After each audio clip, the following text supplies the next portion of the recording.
ಪಾಠ 8 ಉದ್ದ. ರಮೇಶನು ಒಂದು ಕ್ರಿಕೆಟ್ ಬ್ಯಾಟನ್ನು ತಂದನು. ಅದರ ಉದ್ದ ಎಷ್ಟಿರಬಹುದೆಂದು ತಿಳಿಯಲು ತನ್ನ ಕೈಯಲ್ಲಿ ಗೇಣು ಹಾಕಿ ಅಳತೆ ಮಾಡಿದನು. ಅದು 4 ಗೇಣು ಉದ್ದವಿದ್ದಿತು.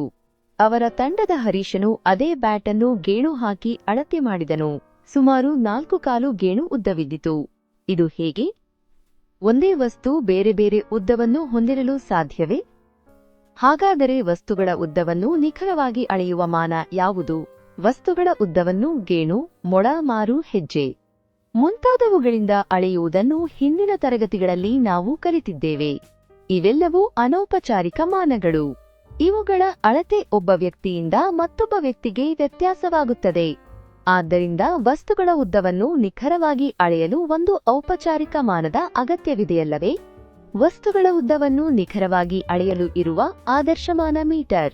ಇದನ್ನು ಸಂಕ್ಷಿಪ್ತವಾಗಿ ಮೀ ಎಂದು ಬರೆಯುತ್ತೇವೆ. ಈಗ ಜಾಮಿತಿಯ ಉಪಕರಣ ಪೆಟ್ಟಿಗೆಯಲ್ಲಿರುವ ಅಳತೆ ಪಟ್ಟಿಯನ್ನು ಗಮನಿಸಿದ್ದೀರಾ? ಅದು 15 ಸೆಂಟಿಮೀಟರ್ನ ಅಳತೆ ಪಟ್ಟಿಯಾಗಿರುತ್ತದೆ. ಇದನ್ನು 15 ಸಮಭಾಗಗಳಾಗಿ ಮಾಡಲಾಗಿದೆ. ಈ ಅಳತೆ ಪಟ್ಟಿಯ ಪ್ರತಿಯೊಂದು ಸಮಭಾಗವನ್ನು 1 ಸೆಂಟಿಮೀಟರ್ ಎಂದು ಕರೆಯುತ್ತೇವೆ. ಅದೇ ರೀತಿ ಪ್ರತಿಯೊಂದು ಸೆಂಟಿಮೀಟರ್ ಅನ್ನು 10 ಸಮಭಾಗಗಳಾಗಿ ಮಾಡಲಾಗಿದೆ. ಪ್ರತಿಯೊಂದು ಸಮಭಾಗವನ್ನು ಮಿಲಿಮೀಟರ್ಗಳು ಎಂದು ಕರೆಯುತ್ತೇವೆ. ಹಾಗಾದರೆ 1 ಸೆಂಟಿಮೀಟರ್ನಲ್ಲಿ ಎಷ್ಟು ಮಿಲಿಮೀಟರ್ಗಳಿವೆ? 10 ಮಿಲಿಮೀಟರ್ಗಳಿವೆ. ಅಂದರೆ 1 ಸೆಂಟಿಮೀಟರ್ 10 ಮಿಲಿಮೀಟರ್ಗೆ ಸಮ. ಹಾಗಾದರೆ 1 ಮಿಲಿಮೀಟರ್ ಎಷ್ಟು ಸೆಂಟಿಮೀಟರ್ಗೆ ಸಮ? ಅಂದರೆ 1 ಮಿಲಿಮೀಟರ್ 10ನೇ 1 ಸೆಂಟಿಮೀಟರ್ಗೆ ಸಮ. ವಸ್ತುಗಳ ಉದ್ದವನ್ನು ಕಂಡುಹಿಡಿಯಲು ಮೀಟರ್, ಸೆಂಟಿಮೀಟರ್, ಮಿಲಿಮೀಟರ್ನಲ್ಲೂ ಅಳತೆ ಮಾಡುತ್ತೇವೆ. ಅಂದರೆ ವಸ್ತುಗಳ ಉದ್ದವನ್ನು ಯಾವುದರಲ್ಲಿ ವ್ಯಕ್ತಪಡಿಸುವುದಕ್ಕೆ ಸುಲಭವಾಗುತ್ತೋ ಆ ಮೂಲಮಾನವನ್ನು ಆಯ್ಕೆ ಮಾಡಿಕೊಳ್ಳುತ್ತೇವೆ. ಸೂಕ್ತವಾದ ಮೂಲಮಾನವನ್ನು ಉಪಯೋಗಿಸುವುದು ಕೂಡ ಅಷ್ಟೇ ಮುಖ್ಯವಾಗಿರುತ್ತದೆ. ಇಲ್ಲಿ ಕೆಲವು ವಸ್ತುಗಳಿವೆ. ಇವುಗಳ ಉದ್ದವನ್ನು ಯಾವುದರಲ್ಲಿ ವ್ಯಕ್ತಪಡಿಸುವುದಕ್ಕೆ ಸುಲಭವಾಗುತ್ತದೆ? ಯೋಚಿಸಿ. ಇವುಗಳ ಉದ್ದವನ್ನು ಸೆಂಟಿಮೀಟರ್ನಲ್ಲಿ ಸುಲಭವಾಗಿ ವ್ಯಕ್ತಪಡಿಸಬಹುದು.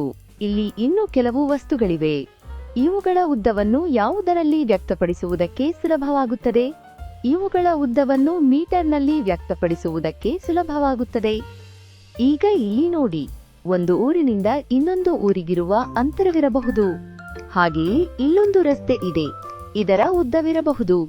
ಇವುಗಳು ಹೆಚ್ಚು ದೂರವನ್ನು ಹೊಂದಿದೆ. ಹಾಗಾದರೆ ಇವುಗಳ ಉದ್ದವನ್ನು ಯಾವುದರಲ್ಲಿ ವ್ಯಕ್ತಪಡಿಸುವುದಕ್ಕೆ ಸುಲಭವಾಗುತ್ತದೆ? ಯೋಚಿಸಿ.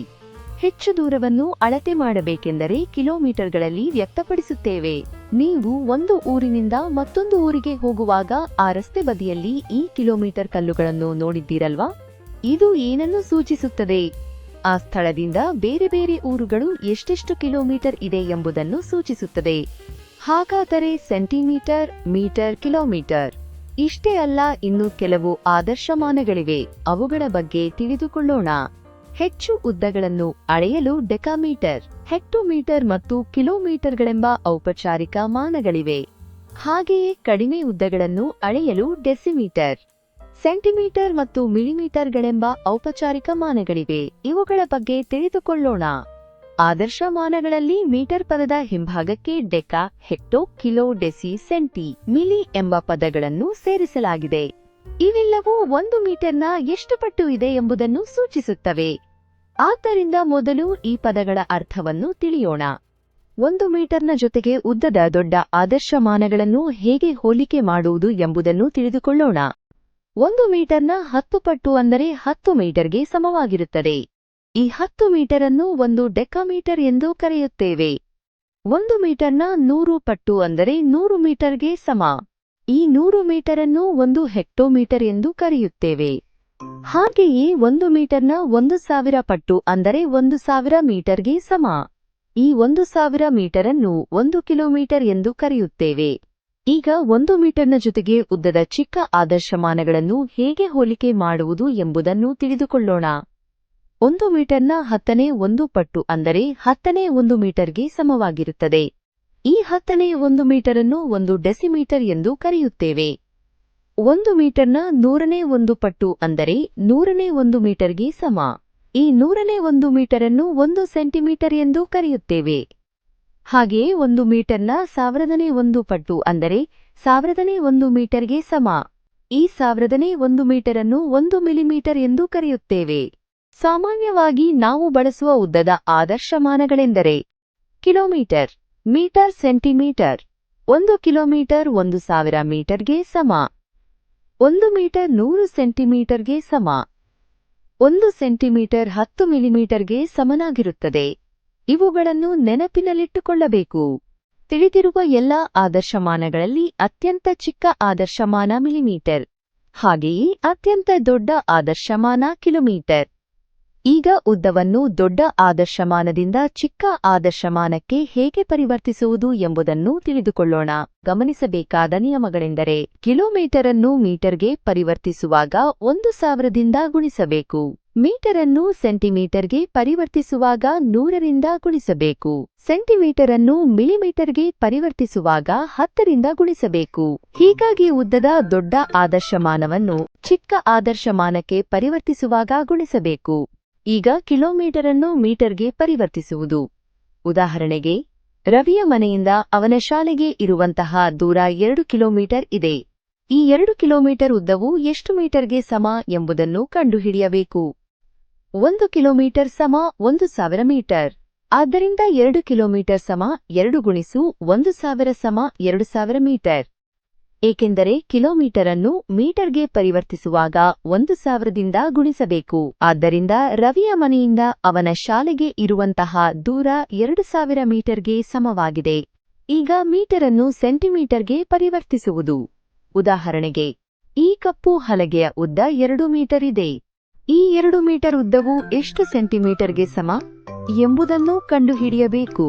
1 ಮೀಟರ್ ಸಮ 100 ಸೆಂಟಿಮೀಟರ್. ಆದ್ದರಿಂದ 2 ಮೀಟರ್ ಸಮ 2 ಗುಣಿಸು 100 ಸಮ 200 ಸೆಂಟಿಮೀಟರ್. ಏಕೆಂದರೆ ಮೀಟರ್ ಅನ್ನು ಸೆಂಟಿಮೀಟರ್ಗೆ ಪರಿವರ್ತಿಸುವಾಗ 100ರಿಂದ ಗುಣಿಸಬೇಕು. ಆದ್ದರಿಂದ ಕಪ್ಪು ಹಲಗೆಯ ಉದ್ದ 200 ಸೆಂಟಿಮೀಟರ್ಗೆ ಸಮವಾಗಿದೆ. ಈಗ ಸೆಂಟಿಮೀಟರ್ ಅನ್ನು ಮಿಲಿಮೀಟರ್ಗೆ ಪರಿವರ್ತಿಸುವುದು.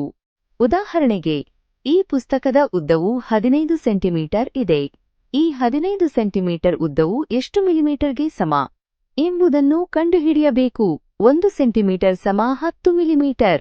ಆದ್ದರಿಂದ 15 ಸೆಂಟಿಮೀಟರ್ ಸಮ 15 ಗುಣಿಸು 10 ಸಮ 150 ಮಿಲಿಮೀಟರ್. ಏಕೆಂದರೆ ಸೆಂಟಿಮೀಟರ್ ಅನ್ನು ಮಿಲಿಮೀಟರ್ಗೆ ಪರಿವರ್ತಿಸುವಾಗ 10ರಿಂದ ಗುಣಿಸಬೇಕು. ಆದ್ದರಿಂದ ಪುಸ್ತಕದ ಉದ್ದವು 150 ಮಿಲಿಮೀಟರ್ಗೆ ಸಮವಾಗಿದೆ. ಈಗ ಉದ್ದವನ್ನು ಚಿಕ್ಕ ಆದರ್ಶಮಾನದಿಂದ ದೊಡ್ಡ ಆದರ್ಶಮಾನಕ್ಕೆ ಹೇಗೆ ಪರಿವರ್ತಿಸುವುದು ಎಂಬುದನ್ನು ತಿಳಿದುಕೊಳ್ಳೋಣ.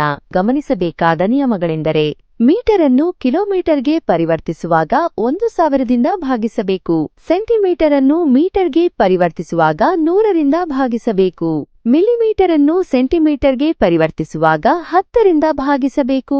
ಹೀಗಾಗಿ ಉದ್ದದ ಚಿಕ್ಕ ಆದರ್ಶಮಾನವನ್ನು ದೊಡ್ಡ ಆದರ್ಶಮಾನಕ್ಕೆ ಪರಿವರ್ತಿಸುವಾಗ ಭಾಗಿಸಬೇಕು. ಈಗ ಮೀಟರ್ ಅನ್ನು ಕಿಲೋಮೀಟರ್ಗೆ ಪರಿವರ್ತಿಸುವುದು. ಉದಾಹರಣೆಗೆ, ರಾಧಾಳ ಮನೆಯಿಂದ ಉದ್ಯಾನವನಕ್ಕೆ ಇರುವಂತಹ ದೂರ 3000 ಮೀಟರ್ ಇದೆ. ಈ 3000 ಮೀಟರ್ ಉದ್ದವು ಎಷ್ಟು ಕಿಲೋಮೀಟರ್ಗೆ ಸಮ ಎಂಬುದನ್ನು ಕಂಡುಹಿಡಿಯಬೇಕು. 1000 ಮೀಟರ್ ಸಮ 1 ಕಿಲೋಮೀಟರ್. ಆದ್ದರಿಂದ 3000 ಮೀಟರ್ ಸಮ 3000 ಭಾಗಿಸು 1000 ಸಮ 3 ಕಿಲೋಮೀಟರ್. ಏಕೆಂದರೆ ಮೀಟರ್ ಅನ್ನು ಕಿಲೋಮೀಟರ್ಗೆ ಪರಿವರ್ತಿಸುವಾಗ 1000ದಿಂದ ಭಾಗಿಸಬೇಕು. ಆದ್ದರಿಂದ ರಾಧಾಳ ಮನೆಯಿಂದ ಉದ್ಯಾನವನಕ್ಕೆ ಇರುವಂತಹ ದೂರ 3 ಕಿಲೋಮೀಟರ್ಗೆ ಸಮವಾಗಿದೆ. ಈಗ ಸೆಂಟಿಮೀಟರ್ ಅನ್ನು ಮೀಟರ್ಗೆ ಪರಿವರ್ತಿಸುವುದು. ಈ ಕಪಾಟಿನ ಉದ್ದ 200 ಸೆಂಟಿಮೀಟರ್ ಇದೆ. ಈ 200 ಸೆಂಟಿಮೀಟರ್ ಉದ್ದವು ಎಷ್ಟು ಮೀಟರ್ಗೆ ಸಮ ಎಂಬುದನ್ನು ಕಂಡುಹಿಡಿಯಬೇಕು. 100 ಸೆಂಟಿಮೀಟರ್ ಸಮ 1 ಮೀಟರ್. ಆದ್ದರಿಂದ 200 ಸೆಂಟಿಮೀಟರ್ ಸಮ 200 ಭಾಗಿಸು 100 ಸಮ 2 ಮೀಟರ್. ಏಕೆಂದರೆ ಸೆಂಟಿಮೀಟರ್ ಅನ್ನು ಮೀಟರ್ಗೆ ಪರಿವರ್ತಿಸುವಾಗ 100ರಿಂದ ಭಾಗಿಸಬೇಕು. ಆದ್ದರಿಂದ ಕಪಾಟಿನ ಉದ್ದ 2 ಮೀಟರ್ಗೆ ಸಮವಾಗಿದೆ. ಈಗ ಮಿಲಿಮೀಟರ್ ಅನ್ನು ಸೆಂಟಿಮೀಟರ್ಗೆ ಪರಿವರ್ತಿಸುವುದು. ಉದಾಹರಣೆಗೆ, ಈ ಕರವಸ್ತ್ರದ ಉದ್ದವು 400 ಮಿಲಿಮೀಟರ್ ಇದೆ. ಈ 400 ಮಿಲಿಮೀಟರ್ ಉದ್ದವು ಎಷ್ಟು ಸೆಂಟಿಮೀಟರ್ಗೆ ಸಮ ಎಂಬುದನ್ನು ಕಂಡುಹಿಡಿಯಬೇಕು. 10 ಮಿಲಿಮೀಟರ್ ಸಮ 1 ಸೆಂಟಿಮೀಟರ್. ಆದ್ದರಿಂದ 400 ಮಿಲಿಮೀಟರ್ ಸಮ 400 ಭಾಗಿಸು 10 ಸಮ 40 ಸೆಂಟಿಮೀಟರ್. ಏಕೆಂದರೆ ಮಿಲಿಮೀಟರ್ ಅನ್ನು ಸೆಂಟಿಮೀಟರ್ಗೆ ಪರಿವರ್ತಿಸುವಾಗ 10ರಿಂದ ಭಾಗಿಸಬೇಕು. ಹಾಗಾದರೆ ಕರವಸ್ತ್ರದ ಉದ್ದ 40 ಸೆಂಟಿಮೀಟರ್ಗೆ ಸಮವಾಗಿದೆ. ಹೆಚ್ಚಿನ ಆಸಕ್ತಿದಾಯಕ ವಿಷಯಗಳಿಗಾಗಿ ಸಬ್ಸ್ಕ್ರೈಬ್ ಆಗಿ. ನಮ್ಮ ಲೈಬ್ರರಿ